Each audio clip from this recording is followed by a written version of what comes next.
All right, welcome back, everyone. Today, we are diving into a philosophical move so radical it's actually called the Great Reversal. This is the absolute core method of Husserl's phenomenology, a shift in thinking he believed was totally essential for doing philosophy. Right, so we're going to break down this really powerful, but let's be honest, often misunderstood idea. Okay, so here's our game plan. First, we're going to talk about the default setting we all live in all the time. Then, we'll get into Husserl's wild idea of hitting stop on that attitude. And, this is crucial, we'll see why that is not the same thing as just doubting everything. After that, we'll explore what this new perspective actually shows us, and finally, how all of this lets us regain the world with a brand new set of eyes. So first things first, we have to talk about something so fundamental, it's like trying to describe water to a fish. It's the philosophical air we breathe. Husserl calls it our default setting. And before we can do any real analysis, we have to realize we're standing on this unexamined ground to begin with. I want you to actually take a second and think about this. What's the one thing that is so obvious, so baked into your reality, that questioning it feels, well, crazy? Is it that gravity will keep you in your chair? That the world existed before you were born? This gets us right to the heart of what Husserl calls the natural attitude. And there it is. That's the one. The natural attitude is that deep, gut-level assumption that the world is just out there. It's a bunch of stuff, trees, cars, other people, and it's all completely separate from you, from your mind. And this isn't just our attitude when we're living our daily lives, it's the fundamental starting point for the natural sciences, too. So in this state, we're just in it. We're completely immersed in the world, focused on our goals, on the objects around us, and we totally, completely overlook the massive role our own consciousness is playing in making any of this appear as a stable, meaningful world in the first place.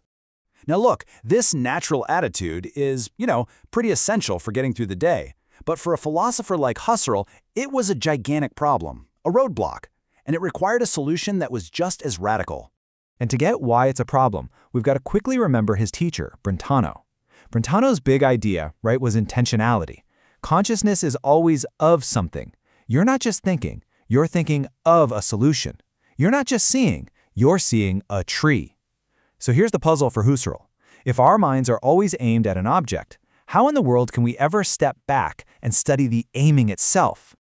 So this is the heart of it. Our default setting, this natural attitude, makes us completely blind to the most fundamental question philosophy can ask.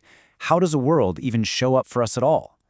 It makes us miss what Husserl called the anonymous work, the constant background hum of our consciousness as it constitutes a world for us. So what's Husserl's big solution? It's this fantastic Greek word, epoche, and all it really means is stoppage or suspension.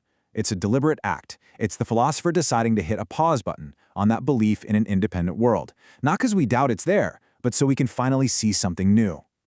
So how do you actually do this? Well, you can kind of think of it as a three-step process. First, you have to actually notice that you have this default belief in an out-there world. Second, you intentionally put that belief in brackets. You just set it aside for a moment. And third, you shift your entire focus away from the object itself and onto the experience of the object exactly as you're living it. Okay, everyone, listen up, because this next part is absolutely critical. This is where most people get tripped up when they first encounter phenomenology. We have to be super clear about how the epoche is different from another very famous philosophical move. Let's be crystal clear, because Husserl himself would probably be yelling this from the rooftops. When we perform the epoche, we are not doubting the world. Not one bit. Our belief that the world is real, it's still there, totally unshaken. We're just deciding, for the purpose of our philosophical investigation, not to use that belief. And this chart just lays out the difference perfectly. Look at Descartes. His whole goal is to doubt everything away to find one single thing he can be certain about. I think, therefore I am. He ends up with a mind, a thinking thing. But look at Husserl. His goal is completely different. He's not trying to prove reality exists. He suspends his belief in reality so he can study the experience of reality. So let me put it as simply as I can. Cartesian doubt is an act of questioning reality. It's asking, is this real? It takes a position. The epoche, on the other hand, is an act of stepping back to observe our relationship to reality. It refrains from taking any position at all. It just says, isn't it interesting that I have this strong belief in reality? Let's study that belief itself. Okay, so we've put in the work. We've been very clear about what the epoche is not. So what's the payoff? What does it actually accomplish?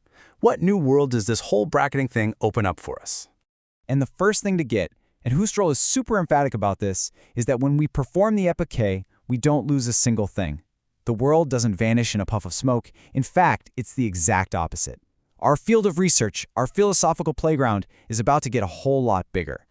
So what Husserl is saying here is that the world isn't negated. Instead, for the first time, its ontic meaning, which is just a fancy way of saying its very nature of being, is finally available for us to look at. We stop just taking reality for granted and can finally ask the really juicy question: how is reality even given to us in the first place? Husserl had this brilliant metaphor for it. He said it's like being a two-dimensional character living on a sheet of paper who suddenly, somehow, gains access to the third dimension. It's a complete, game-changing shift in perspective. It adds a whole new layer of depth to absolutely everything. And what do we find in this new third dimension? Well, we find this incredible fundamental connection between our own consciousness and the world. We can finally study both sides of any experience, the act of experiencing and the thing as it is experienced. We can finally start mapping out all those hidden, anonymous structures in our minds that give the world meaning. So let's bring this all home. Let's focus on the ultimate value of this really difficult, but also incredibly rewarding philosophical move. Why go through all this trouble just to bracket the world? What's the point?